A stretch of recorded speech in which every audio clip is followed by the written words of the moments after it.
हरियाणा में बीजेपी की खट्टर सरकार ने पिछले 9 साल में प्रदेश का बेड़ा गर्क कर दिया है। मुझे ये कहने में बिल्कुल भी संकोच नहीं है कि पूरी तरह से फेल हो गई बीजेपी की सरकार। हरियाणा के 9 साल कर दिए बेकार। खट्टर साहब, आपने कल मीडिया के सामने खूब पीठ थपथपा के अपनी खुद ही बहुत तारीफ कर ली, लेकिन हरियाणा के जो सबसे महत्वपूर्ण मुद्दे हैं उन पर हरियाणा सरकार पूरी तरह से फेल हो गई पिछले 9 साल के अंदर। यह हरियाणा का जनमानस जानता है, एक एक व्यक्ति जानता है। मैं आपसे हरियाणा के 9 सबसे महत्वपूर्ण मुद्दों के ऊपर 9 सवाल पूछूंगा कि आज के दिन में क्या स्थिति है इन 9 महत्वपूर्ण मुद्दों पर हरियाणा की। लेकिन सबसे पहले शुरुआत आज कानून व्यवस्था की स्थिति से कर लेते हैं, क्योंकि ताजा वाकया जो ध्यान में आया है वो ये कि प्रदेश के गृह मंत्री बेचारे कह रहे हैं कि 372 आईओ को सस्पेंड कर दीजिए, क्योंकि इन्होंने कोई अपने इन्वेस्टिगेशन ठीक से नहीं किए, केस ठीक से नहीं सुलझाए। 372 आईओ को सस्पेंड करने का गृह मंत्री आदेश देते हैं, लेकिन दुर्भाग्य देखिए, हरियाणा में कानून व्यवस्था की स्थिति देखिए, सरकार की स्थिति देखिए कि 72 घंटे बीत जाने के बाद भी एक भी आईओ को सस्पेंड नहीं किया पुलिस विभाग ने। जिस प्रदेश में गृह मंत्री की नहीं चलती हो पुलिस पे, उस प्रदेश में कानून व्यवस्था की क्या हालत होगी आप आसानी से अंदाजा लगा सकते हैं।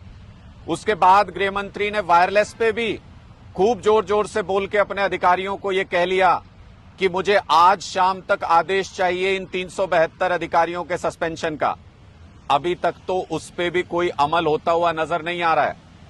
यहां सरकार का इकबाल कैसा है, जिस प्रदेश में गृह मंत्री की नहीं चलती हो पुलिस विभाग पे, जिस प्रदेश में पुलिस गृह मंत्री की नहीं सुनने को तैयार हो, वहां पे कानून व्यवस्था की स्थिति की हालत का अंदाजा आप आसानी से लगा सकते हैं। खट्टर साहब, केंद्र सरकार की रिपोर्ट है कि हरियाणा रहने के लिहाज से, सुरक्षा के लिहाज से, नागरिक सुरक्षा के लिहाज से पूरे देश में सबसे असुरक्षित जगह है। नागरिकों के रहने के लिए सबसे असुरक्षित जगह बन चुका है हरियाणा आपके राज्य में। इससे आप अंदाजा लगाइए कि कानून व्यवस्था की क्या स्थिति है। हरियाणा में महिलाओं के खिलाफ अपराध के मामले लगातार बढ़ते जा रहे हैं, रेप के मामले लगातार बढ़ रहे हैं, महिलाओं के खिलाफ बाकी अपराध लगातार बढ़ रहे हैं। और ये सब आपके कारण है खट्टर साहब। जब आपने अपने एक मंत्री को, जिसके ऊपर महिला से छेड़छाड़ का आरोप है, गलत व्यवहार का आरोप है, चार्जशीट फाइल हो चुकी है, सबूत जांचने के बाद पुलिस ने चार्जशीट फाइल कर दी कोर्ट में, उसके बावजूद आप विधानसभा में टेबल थपथपा के कहते हैं नहीं हटाऊंगा, इस मंत्री को नहीं हटाऊंगा। ऐसे व्यक्ति को आपने मंत्री बना के अपने मंत्रिमंडल में रखा हुआ है। हरियाणा ओलंपिक संघ का अध्यक्ष बना के पता नहीं कितनी महिला खिलाड़ी उसमें तैयारी करती हैं, आपने उनके सिर पर बिठाया हुआ है अपने मंत्री को। ऐसी स्थिति में क्या मैसेज जाता है खट्टर साहब? नीचे तक आपने मैसेज दिया हुआ है कि विधायक अपने दोस्तों को बचा लें, पुलिस अधिकारी अपने दोस्तों को बचा लें, मंत्री अपने दोस्तों को बचा लें, तो फिर अपराध तो बढ़ेगा ही। पूरे हरियाणा के अंदर आज के दिन में अलग अलग गैंग पनप रहे हैं। फोन के ऊपर विदेशों से धमकियां आ रही हैं, सांसद तक के साथ विदेश से फोन आने का मामला हो जाता है। ऑनलाइन फ्रॉड के तो पता ही नहीं कितने मामले बढ़ते जा रहे हैं।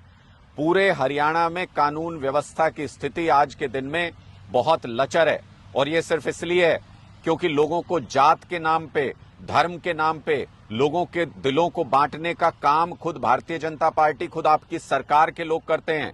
हमने पूरे हरियाणा के अंदर जातिगत माहौल बदलते हुए देखा आपके राज्य में। हमने पूरे हरियाणा के अंदर धर्म के नाम पर नूह में जिस तरीके से सुनियोजित तरीके से हिंसा कराई गई, वो माहौल खराब होते हुए हमने देखा, और आप बैठ के सिर्फ तमाशा देखते रहे, हरियाणा की कानून व्यवस्था को बिगड़ते हुए देखता रहे, हरियाणा की बहन बेटियों के मान सम्मान के साथ होते हुए खिलवाड़ को देखते रहे। और आपके गृह मंत्री, जिनको जिम्मेदारी दे रखी है कानून व्यवस्था को संभालने की, उनकी पुलिस सुनती नहीं है आपके राज्य में।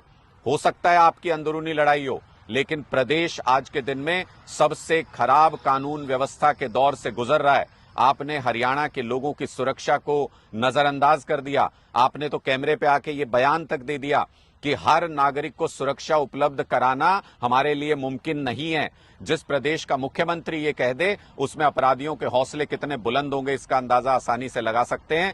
तो पहला मुद्दा खट्टर साहब, जो कानून व्यवस्था का मुद्दा है, जो नागरिकों की सुरक्षा का मुद्दा है, पिछले 9 साल में आपकी सरकार उस मुद्दे पर पूरी तरह से फेल साबित हुई है। अगले 8 मुद्दे भी महत्वपूर्ण मुद्दे जो हरियाणा के लिए हैं, उन पर एक एक करके मैं आपके सामने सवाल रखूंगा। आप जवाब दे सकते हैं तो जवाब दीजिएगा।